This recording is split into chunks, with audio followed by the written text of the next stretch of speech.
लक्ष्य क्षेत्र नियोजन में बच्चों उन क्षेत्रों को शामिल किया गया है जो क्षेत्र आर्थिक रूप से अत्यंत पिछड़े हुए हैं।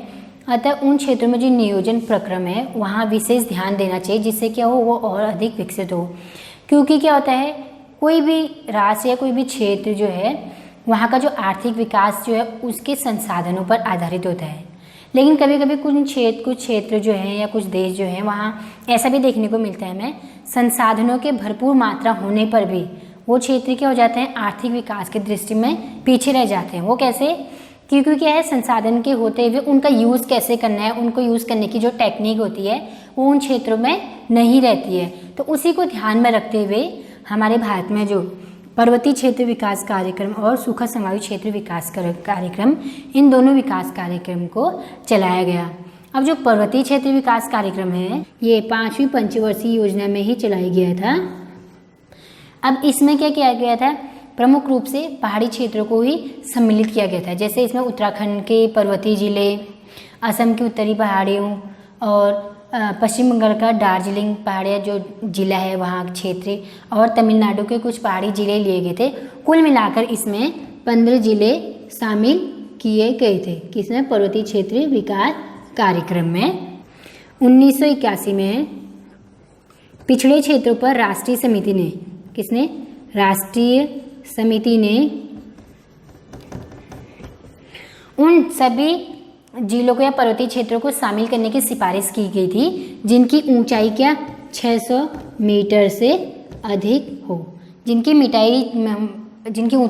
क्षेत्रों की ऊंचाई 600 मीटर से ऊपर होगी उन सभी क्षेत्रों को पर्वतीय क्षेत्र विकास कार्यक्रम में शामिल किया गया। और पिछड़े क्षेत्रों के विकास के लिए राष्ट्रीय समिति ने पर्वतीय क्षेत्र विकास कार्यक्रम के लिए कुछ सुझाव दिए गए थे, जिसमें जो प्रमुख है जैसे स्थानीय संसाधनों और प्रतिभाओं का विकास करना, सभी लोग लाभान्वित हो, इससे सभी लोगों को क्या लाभ मिले। केवल क्या जो बड़े धनी वर्ग हैं या बड़े लोग हैं केवल उनको ही क्या लाभ न मिले, इसमें सभी लोगों को क्या है लाभ मिल सके, ऐसा कार्यक्रम शुरू किया गया। और प्रादेशिक व्यापार में पिछड़े क्षेत्रों का शोषण ना हो, पिछड़े क्षेत्रों की व्यवस्था में सुधार करके श्रमिकों को लाभ पहुंचाना और पारिस्थितिक संतुलन बनाए रखना, ये सभी कार्य पर्वतीय क्षेत्र विकास कार्यक्रम के अंतर्गत किए गए। सूखा संभावित क्षेत्र विकास कार्यक्रम, ये कार्यक्रम बच्चों 4थी पंचवर्षीय योजना में चलाया गया था। अब इसमें प्रमुख रूप से जो सूखा क्षेत्र है उन क्षेत्रों में लोगों को रोजगार प्राप्त करने से था और जो सूखे के प्रभाव था उसको कम करके संसाधनों में जो उत्पाद के साधन है उसमें अधिक क्या करना था, वृद्धि करने से था।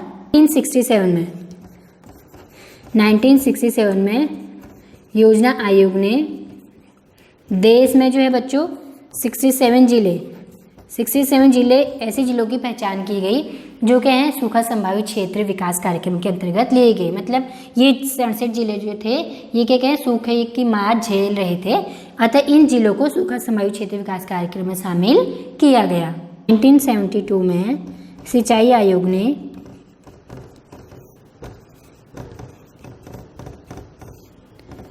30% का मापदंड लेकर सूखा संभावित क्षेत्रों की समस्याएं दूर की।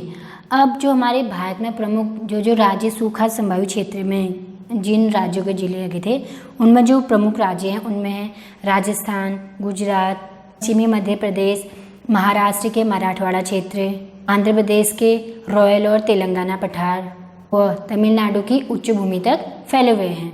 ये तो थे हमारे सूखा संभावित क्षेत्र विकास कार्यक्रम। बच्चों इसमें कुछ केस अध्ययन भी हैं 2, जिसमें प्रमुख है भरमौर का जनजातीय क्षेत्र विकास कार्यक्रम। लक्ष्य क्षेत्र नियोजन में बच्चों पर्वतीय विकास कार्यक्रम, सूखा संभावित क्षेत्र विकास कार्यक्रम और तीसरा विकास कार्यक्रम जो है बच्चों उसको केस अध्ययन के रूप में लिया है। इसमें जो है भरमौर क्षेत्र में समन्वित जनजातीय विकास कार्यक्रम को लिया गया है। अब जो भरमौर क्षेत्र है, भरमौर क्षेत्र हिमाचल प्रदेश की जो राज्य हिमाचल प्रदेश के चंबा डिस्ट्रिक्ट, चंबा जिला की 2 तहसील ली गई इसमें, जिसमें भरमौर और होली शामिल थे। क्षेत्र में बच्चों गद्दी जनजाति आती है। गद्दी जनजातियों की वहाँ क्या है अपनी एक अलग पहचान है, वो गद्दियाली भाषा में ही बात करते हैं। अब गद्दी जनजाति जो है वो ऋतु प्रवास करती ही रहती है। मतलब 1974 में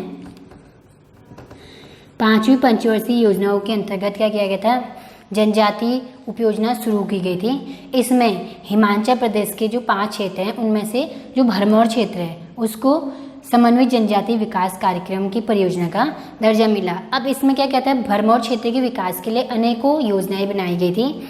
उन योजनाओं का जो मुख्य उद्देश्य था वो था बच्चों जीवन स्तर में सुधार करना। किनकी, जो जनजाति विकास कार्यक्रम में भरमौर क्षेत्र के जो लोग हैं गद्दी जनजाति, उनके जीवन स्तर में सुधार करना था और परिवहन व संचार का विकास करना था। भरमौर व हिमाचल प्रदेश के अन्य भागों के बीच में विकास के स्तर को कम करना था, जिससे क्या हो भरमौर क्षेत्र में जनजाति का विकास अच्छी तरीके से हो सके।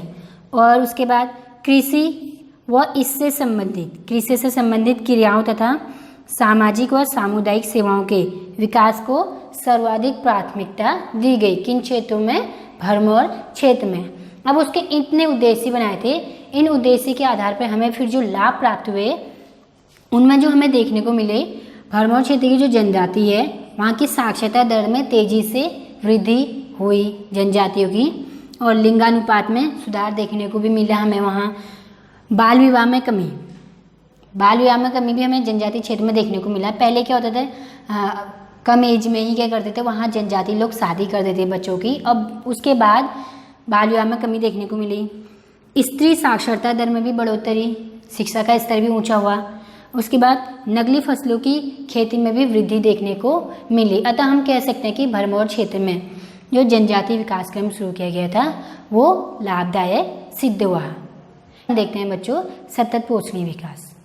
सतत पोषणीय विकास बच्चों विकास की वह प्रक्रिया है जिसका उद्देश्य प्राकृतिक संसाधन और पर्यावरण को बिना किसी हानि के वर्तमान मतलब हम लोग और जो भविष्य में आने वाली पीढ़ी हैं उनका क्या है, दोनों की गुणवत्ता को बनाए रखने से उसका मेन उद्देश्य यही है। अब इसमें क्या है, हम संसाधनों का सारा उपयोग हम कर लेंगे तो भविष्य में आने वाली पीढ़ी क्या करेंगी, उनके लिए संसाधन नहीं हो पाएंगे, अतः वो उनकी क्या हो जाएगी, वो आर्थिक दृष्टि से पीछे रह जाएंगे। तो हमें ऐसा विकास करना है, ऐसा टिकाऊ विकास करना है जिससे क्या हो, हमारे आवश्यकताओं की पूर्ति भी और भविष्य में आने वाली संसार जो पीढ़ियाँ हैं उनकी भी पूर्ति हो। अब इसको आप एग्जाम्पल के थ्रू ऐसे समझ सकते हैं, जैसे हमने एक पेड़ काट लिया, हमें घर बनाने के लिए लकड़ी की आवश्यकता है, अतः हम एक पेड़ काटने की जगह में 2 या 4 पेड़ और लगा सकते हैं। उससे क्या होगा, हमारी आवश्यकताओं की पूर्ति हो जाएगी और जो भविष्य में आने वाली जो पीढ़ी हैं उनके बड़े होने तक वो पेड़ भी बड़े हो जाएंगे, अतः उनकी आवश्यकताओं की पूर्ति भी हो जाएगी। आप इसको इस माध्यम से समझ सकते हैं। तत्पोषणीय विकास जो है बच्चों, उसका मेन जो उद्देश्य है पर्यावरण में होने वाले जो ह्रास है और भूमंडलीय तापन जो आप देख रहे होंगे वर्तमान समय में ग्लोबल वार्मिंग चल रही है, उसकी समस्या के समाधान के लिए एक टिकाऊ विकास से है। 92 में पृथ्वी शिखर सम्मेलन जो 1992 में हुआ था, इसमें बच्चों सतत पोषणीय विकास और उससे होने वाले लाभों के बारे में भी विस्तृत चर्चा की गई थी। अब जो सतत पोषणीय विकास की जो मेन विशेषताएं हैं वो हैं प्राकृतिक संसाधनों की कार्यकुशल उपयोग। जो प्राकृतिक संसाधन हमारे प्रकृति में जो हमें प्रकृति में फ्री में मिल रहे हैं, उनके संसाधनों का उचित उपयोग, कार्यकुशल भी मतलब अच्छी टेक्निक से उनका उपयोग किया जाना, जिससे क्या हो, उनकी क्या हो, अत्यधिक हानि ना पहुँचे उसे, मतलब कि वेस्ट ना हो, उसको अच्छी प्रकार से उसका यूज़ करना है। दूसरा है भविष्य में जीवन की गुणवत्ता में कोई कटौती ना हो। हमें ऐसे अपना विकास करना है जो भविष्य में जो आने वाली जो पीढ़ियाँ होंगी उनकी गुणवत्ता में कोई कटौती नहीं होनी चाहिए।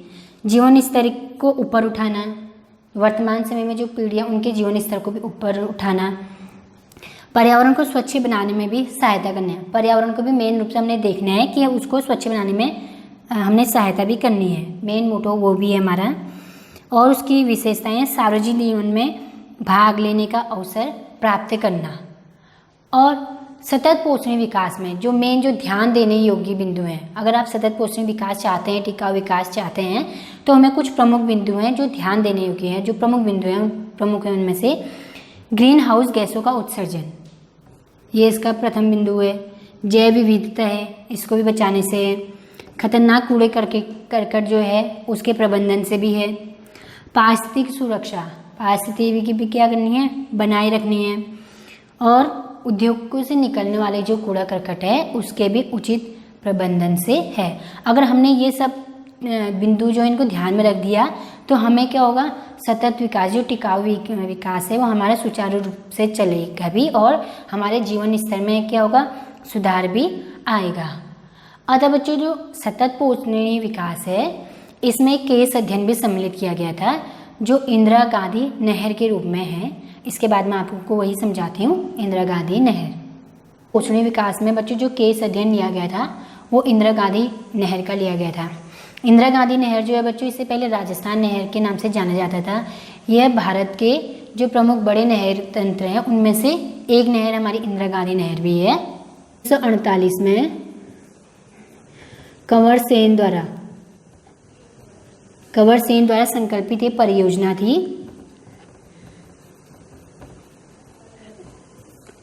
और ये परियोजना जो है 20 मार्च 1958 में प्रारंभ हुई।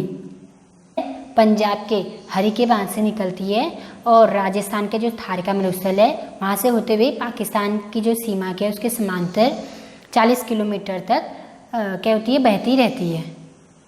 जो कुल लंबाई है वो 9060 किलोमीटर है। 19.63 लाख हेक्टेयर जो कृषि क्षेत्र है वहाँ सिंचाई सुविधा प्रदान कराती है। कौन? जो इंदिरा गांधी नहर है। जो इंदिरा गांधी नहर है इसको सतत पोषणीय विकास को बढ़ावा देने के उद्देश्य से ही बनाई गई थी और इसके जो मेन जो थे उपाय थे सतत पोषणीय विकास को बढ़ावा देने के, उसमें जो प्रमुख थे, जल प्रबंधन नीति का कठोरता से कार्यान्वयन करना, किसानों को बागायती कृषि के अंतर्गत खट्टे फसलों की खेती करना था, नालों को पक्का करना था, लवण से प्रभावित भूमि का पुनरुद्धार किया जाना था जिससे क्या हो उसमें और अधिक कृषि योग्य या कुछ खाद्य फसल हम उगाई जा सकें। वनीकरण मतलब वृक्षारोपण, वन लगाना, पेड़ पौधे लगाना और वृक्षों का रक्षण। वृक्षों को क्या कहते हैं, हम कुछ लोग तो हम पेड़ लगा कर छोड़ देते हैं, लेकिन क्या है वनीकरण के बाद वृक्षों का रक्षण भी करना है। मेखला का निर्माण, वनों का रक्षण, जैसे हम कोई पेड़ बनाते हैं उसके चारों ओर रक्षण करके उसमें क्या कहते हैं मिट्टी से हम गोल गोल घेरा जैसे बना के उसमें उसका खाद पानी के प्रमुख व्यवस्था करने से था और चारागाहों का विकास करना था। कृषकों को वित्तीय और संस्थागत सहायता उपलब्ध कराना था। ये सभी क्या थे बच्चों, सतत पोषणीय विकास को बढ़ावा देने के जो उपाय थे वो ये सब थे, जिससे क्या हो सतत पोषणीय विकास क्या हो में और अधिक क्या हो उसमें और अधिक विकास हो। सतत पोषणीय विकास जो है बच्चों प्रत्येक देश के लिए, प्रत्येक क्षेत्र के लिए अत्यंत आवश्यक है। तो बच्चों आज आपका जो ये टॉपिक था भारत के संदर्भ में सतत पोषणीय विकास, ये यहीं पे समाप्त होता है। धन्यवाद।